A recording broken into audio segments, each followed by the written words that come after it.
Sir CJ, please.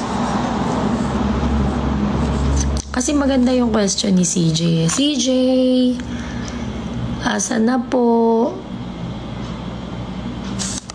Excited na po kami niyan, Mami M. Yeah, I'm so... Ayan. Thank you, CJ. Ito na. Ito na, Diyos. Ayan. Given the fact...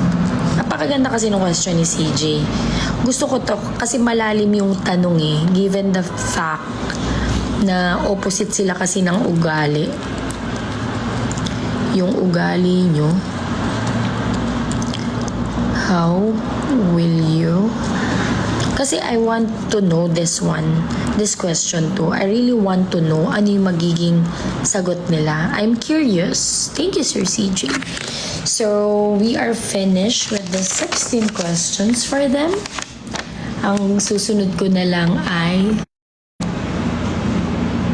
You're welcome, CJ. Thank you, actually.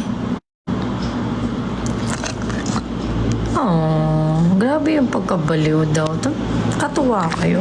So guys, ito, okay na po. I-reserve natin yung mga questions na yan sa mga susunod. But ito, kasi dahil napagbigyan tayo for Q&A, ito.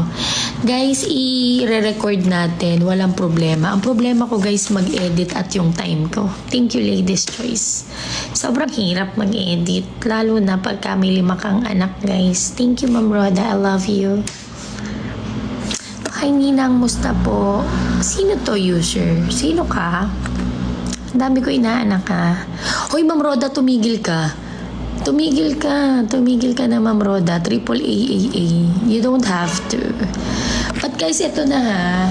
I'm so excited. Ito na ang ating magiging Q&A. Maraming salamat po. Banggitin na natin kasi ako'y natutuwa. But anyway, thank you po sa lahat ng nag-comment. I mean, thank you po sa lahat ng nag-send po ng question nyo. I really appreciate that. But we do have 16 questions for them. Tapos bibigyan ko ng chance, syempre, kapag napagbigyan tayo ulit, talagang magla-live ako. Alam nyo yan. Lahat ng tanong ko nasa live naman. Sa live ako talaga nagtatanong, guys. Kasi gusto ko kayong katsikan. Hindi ko man kayo nakikita at naririnig. Grabe. Talagang kayo ang mga kamaritis ko.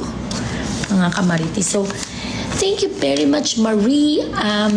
At sa Nisha, Eve Bandal, All About Jasmine, Lian PH, It's Sugar, Linser, Klekle, Sekay, Far, Senjiko, Minmin.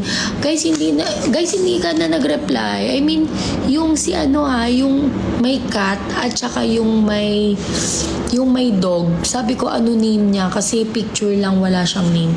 So, Torpe, Jade, Mayang, and CJ. Thank you very much for this wonderful question. I'm really excited.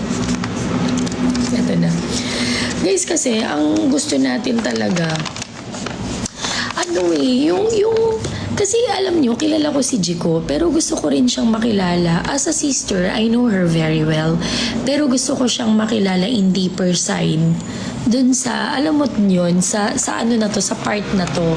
Kaya I'm really excited to do this. Kasi hindi lang para may ayuda ako sa inyo, but I really want to know them better. Lalo na si Henrik din. Kasi si Henrik, grabe, ewan ko ba, parang kahit yung husband ko, hindi siya yung makomment na hindi siya yung makomment na parang, kasi syempre kapwa niya lalaki, pero nakapagbitaw siya talaga ng salita na, welcome Fars.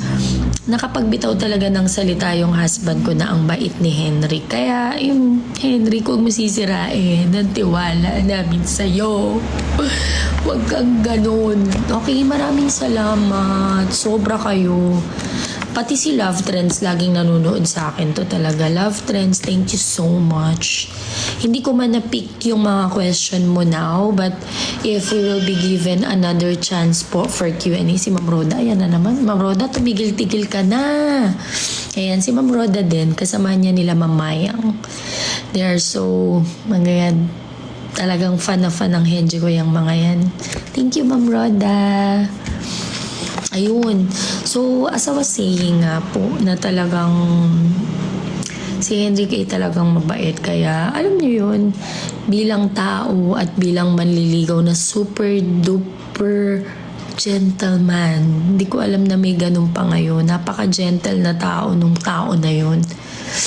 Uy, don't get me wrong, bunso Siyempre, yung kapatid ko, dragon lang yun. Pero, guys, marami kayong aabangan. Ang hirap kasing sabihin lahat. Pero, kung pwede ko lang i-share lahat ng, alam mo yung, ng, alam mo yung off